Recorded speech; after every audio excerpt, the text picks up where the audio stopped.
ये काले कानून ग्राम स्वराज के विरुद्ध हैं, ये हिंद स्वराज के विरुद्ध हैं, ये कानून कबीर के, नानक के, गांधी के, प्रेमचंद के विरुद्ध हैं, ये कानून पाश के विरुद्ध हैं, गुरुदयाल सिंह के विरुद्ध हैं, ये कपटी कानून गोदान के विरुद्ध हैं, मढ़ी का दिया के विरुद्ध हैं, ये कानून हमारे लोकगीतों के विरुद्ध हैं।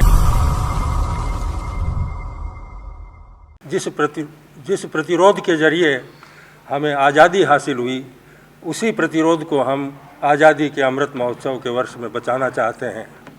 और महोत्सव तो ये तो धरती ऐसी है जहाँ महोत्सव बर्बादियों के भी महोत्सव होते हैं। माटी खाए जिनावरा महा महोत्सव हो, ऐसी ऐसी कविताएं लिखी गई हैं। तो आज मैं जैसा वैचारिक सत्र से गुजरा हूँ, जिन बातों से गुजरा हूँ, मैं जो समय सीमा दी गई है 7-8 मिनट में अपनी 3 कविताएं सुनाना चाहूँगा। और हाँ, ये 3 कविताएं एक ट्रिलॉगी की तरह भी आप सुन सकते हैं, और आप कह सकते हैं कि ये कविताएं कुछ प्रोजेक्ट हैं, इसमें कुछ कविता काव्यात्मक तत्व नहीं है। फिर भी मैं ये 3 कविताएं छोटी छोटी आपको सुनाना चाहूँगा, क्योंकि ये पिछले वर्ष जो गुजरे हैं, हमारा जो वर्तमान गुजरा है, क्योंकि एक कवि को वर्तमान से भी टकराना पड़ता है, भविष्य से भी टकराना पड़ता है और अतीत से भी टकराना पड़ता है। तो 3 दर्ज हैं मेरी इन कविताओं में, उनका मैं पाठ करता हूँ। पहली कविता किसान आंदोलन पर है। जो किसान आंदोलन जब अपने उरूज पर था तब मैंने ये कविता लिखी थी। उसके बाद वो 3 काले कानून वापस हुए, लेकिन वापस होने का सवाल नहीं है, ये एक पैंतरा है। ये लगातार हमें चौकसी बरतनी पड़ेगी। जिस तरह की शक्तियाँ काम कर रही हैं वो नए ढंग से फिर सामने आ सकती हैं। तो ये एक लगातार लड़ाई है। इसलिए मैं समझता हूँ कि ये कविता, चाहे वो काले कानून वापस ले लिए गए हों, लेकिन कविता कभी समाप्त नहीं होती। वो कविता मैं पढ़ता हूँ। पहली कविता, जो लड़े दीन के हेत सूरा सोई, कभी न छोड़े खेत सूरा सोई। ये तो वो है। ये कविताएं आपको कहीं कुछ लग सकती हैं, लेकिन वैचारिक ताप आपको इनमें मिलेगा। ये जो 3 काले कानून हैं, ये केवल किसानों के विरुद्ध नहीं हैं, ये भारत के विरुद्ध हैं, भारतीयता के विरुद्ध हैं, ये भारतीय संस्कृति के विरुद्ध हैं, ये हमारे सामाजिक ताने बाने को तोड़ने का षड्यंत्र है, ये हमारे गांवों और खेतों को कारपोरेटियों का कबाड़ बनाने की सुनियोजित साजिश है। ये काले कानून ग्राम स्वराज के विरुद्ध हैं, ये हिंद स्वराज के विरुद्ध हैं, ये कानून कबीर के, नानक के, गांधी के, प्रेमचंद के विरुद्ध हैं, ये कानून पाश के विरुद्ध हैं, गुरुदयाल सिंह के विरुद्ध हैं, ये कपटी कानून गोदान के विरुद्ध हैं, मढ़ी का दिया के विरुद्ध हैं, ये कानून हमारे लोकगीतों के विरुद्ध हैं। ये कपटी कानून, ये कानून हिंदुओं के, सिखों के विरुद्ध हैं, ये दलितों और मुसलमानों के खिलाफ हैं, ये कारीगरों के विरुद्ध हैं, ये मेला ठेला हाट बाजार व्यापारी के विरुद्ध हैं। भारत माता की आत्मा कराह रही है, क्या तुम्हें नहीं सुनाई पड़ रही है विकल पुकार मूर्ख और चालाक शासकों। भारतीय किसानों ने, धरती पुत्रों ने जिस तरह वैभव की दीवानी और कृषक मेद की रानी दिल्ली को चारों ओर से घेर लिया है, यह कोई मामूली परिघटना नहीं है। यह आंदोलन नहीं, विद्रोह है भारतीय जन का जन विरोधी शासन के विरुद्ध। यह सुलगता हुआ किसान विद्रोह जरूर तुम्हारे जहरीले मंसूबों, काला बाजार और अफवाहों के आगार को विनष्ट करेगा। इस बार तुम्हारा अहंकार जरूर चूर होगा पूंजीपतियों के गुलाम शासकों। धन्यवाद। दूसरी इसी सिलसिले की कविता मैं आपको आप मॉब लिंचिंग से भी जोड़ सकते हैं। पथ पर न्याय, कविता का शीर्षक है पथ पर न्याय, ऑन द रोड। हत्यारा अकेला होता है, अधिक होते ही हत्यारा कोई नहीं होता।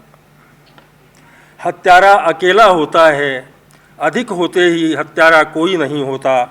3 या 4, 5 या 7 मिलकर किसी अकेले को कभी भी कहीं भी मार सकते हैं और मारने के बाद आप भारत माता की जय, गो हत्या बंद हो, जय श्री राम या अल्लाह अकबर के नारे लगा सकते हैं। इसी पद्धति पर चलती हैं पदातिक टोलियाँ, पदाती जत्थे इस देश के मैदानों पर गश्त करते हुए अलवर से आरा, मुजफ्फरपुर से मुजफ्फरनगर और पाली से पालघर तक किसी को मारते हुए, किसी को जलाते हुए, किसी को नंगा करके घुमाते हुए। कहीं धर्म की हानि तो नहीं हो रही, कहीं विरोध की आवाज़ बची तो नहीं रह गई, कहीं किसी की भावनाएं भड़की तो नहीं।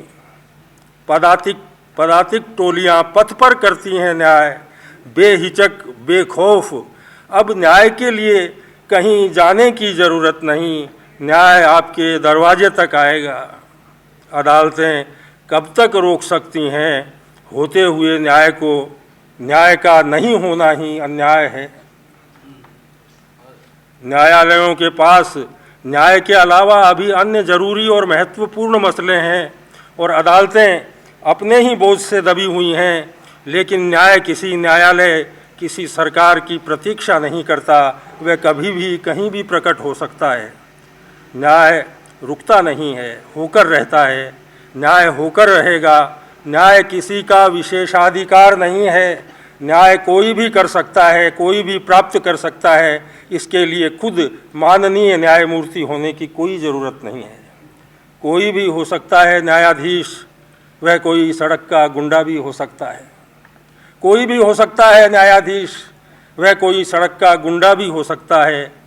मुझे एक दिन नंगा करके सड़क पर घुमाया जाएगा, मैं एक दिन रास्ते पर मरा हुआ पाया जाऊंगा, मैं एक दिन रास्ते पर मरा हुआ पाया जाऊंगा। और इसी क्रम की ट्रिलोगी की आखिरी कविता, क्योंकि आज इसी तरह की कविता नहीं तो दूसरी तरह की भी सुनाता, लेकिन यही थीम मैं समझता हूँ कि ठीक है। तो आखिरी कविता इस सीरीज़ की, सुनो प्रधानमंत्री।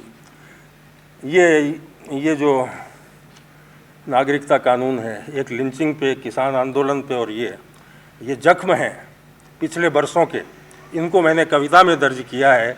इसमें कितनी कविता है कितनी नहीं है मैं नहीं जानता, लेकिन शब्दों के जरिए मैंने इन 3 चीज़ों को दर्ज किया है। सुनो प्रधानमंत्री, जैसे तुम इस देश के प्रधानमंत्री हो, वैसे ही मैं इस देश का नागरिक हूँ। जैसे तुम इस देश के प्रधानमंत्री हो, वैसे ही मैं इस देश का नागरिक हूँ। पहले तुम अपना कागज़ दिखाओ, उसके बाद मैं अपना कागज़ दिखाऊंगा। जो आधा फट चुका है, आधा जल चुका है, जिसके अक्षर धुंधले हो गए हैं और लगभग मिट चुके हैं। पहले अपना कागज़ दिखाओ कि किन नागरिकों ने तुम्हें प्रधानमंत्री बनाया, और उससे पहले यह साबित करो कि तुम इस देश के नागरिक हो। मैं कब पैदा हुआ था याद नहीं, कब मरूंगा कौन कह सकता है। मैं हूँ या नहीं कुछ पता नहीं, बस इतना याद है कि मैं इसी भारत भूमि पर पैदा हुआ था और मेरी नाल यहीं पर गड़ी हुई है, और मेरी नाल यहीं गड़ी हुई है। यदि मैं इस देश का नागरिक नहीं हूँ तो, यदि मैं इस देश का नागरिक नहीं हूँ तो तुम इस देश के प्रधानमंत्री नहीं हो। यदि मैं इस देश का नागरिक नहीं हूँ तो तुम इस देश के प्रधानमंत्री नहीं हो, और तुम उस देश के प्रधानमंत्री कैसे हो सकते हो जिसके तुम नागरिक नहीं हो, और तुम उस देश के प्रधानमंत्री कैसे हो सकते हो जिसके तुम नागरिक नहीं हो।